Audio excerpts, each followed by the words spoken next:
Pernah nggak sih kalian beli barang terus di kotaknya ada tulisan perlu dirakit? Rasanya campur aduk.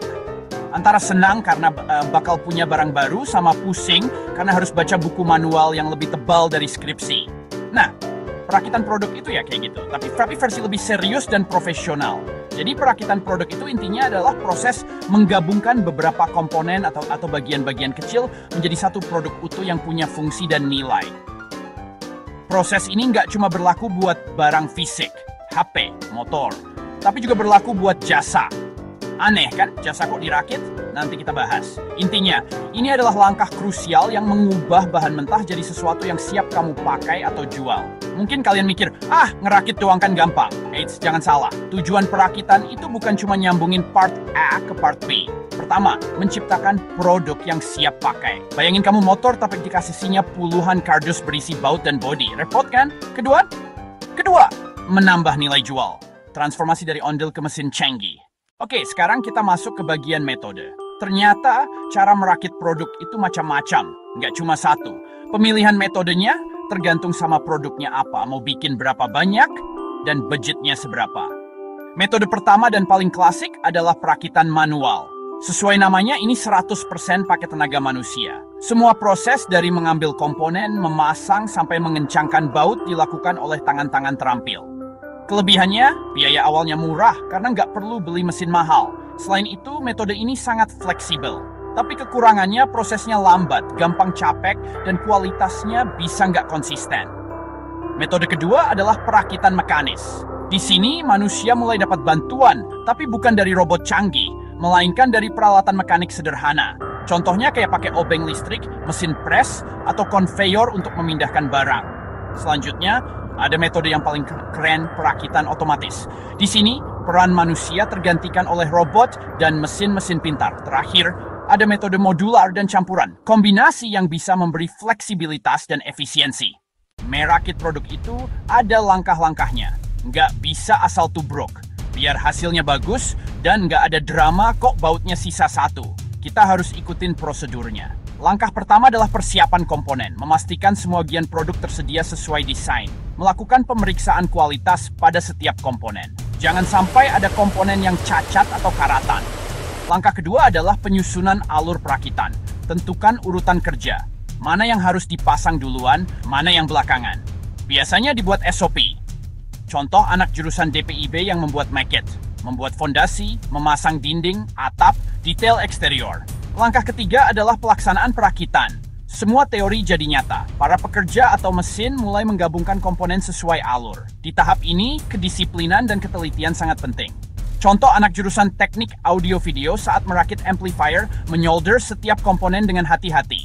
Ada langkah keempat, pengendalian mutu atau quality control. Tim QC akan memeriksa apa bagian longgar, apakah fungsinya normal, dan apakah ada cacat visual. Contoh di tata busana, periksa kekuatan jahitan, kerapian, ukuran, dan kesesuaian dengan desain. Jika cacat, produk diperbaiki atau ditolak. Langkah terakhir adalah finishing, dibersihkan, dicat, dipoles. Lalu dikemas agar aman saat pengiriman dan menarik konsumen. Ikuti SOP, teliti, dan produkmu akan lolos QC. Sekarang mari kita bedah lebih dalam. Apa sih bedanya perakitan manual versus otomatis? Ini kayak duel klasik antara intuisi manusia dan presisi mesin. Dari segi biaya, manual jelas menang di awal. Nggak perlu modal besar buat beli robot, cukup bayar upah pekerja. Tapi untuk jangka panjang, otomatis bisa lebih hemat karena biaya operasional rendah. Biaya operasionalnya rendah dan tidak ada biaya lembur. Dari segi waktu, otomatis menang telak. Robot bisa bekerja non-stop. Manusia butuh istirahat, kecepatannya naik turun. Untuk kualitas, otomatis unggul dalam konsistensi.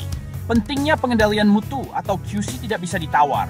Ini adalah gerbang terakhir yang menjaga reputasi perusahaan. Bayangkan kamu adalah perusahaan smartphone yang memproduksi 1 juta unit.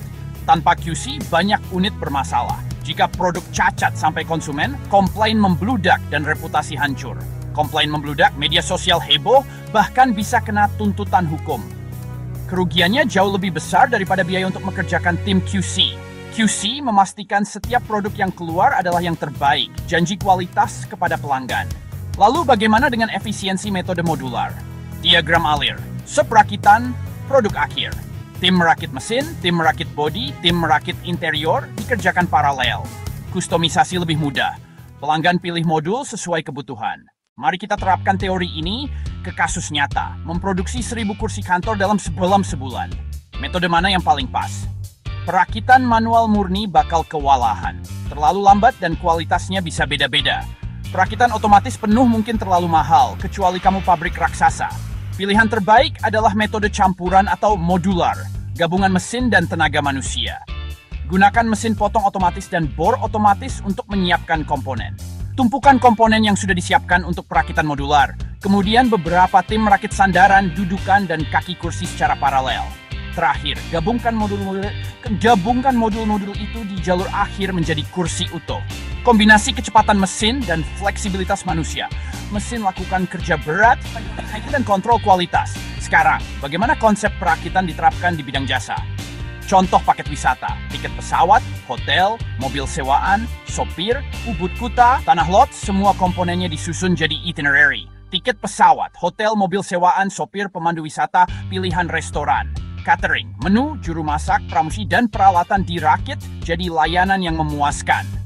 Memahami perakitan produk baik barang maupun jasa membuka peluang dan membentuk pola pikir strategis.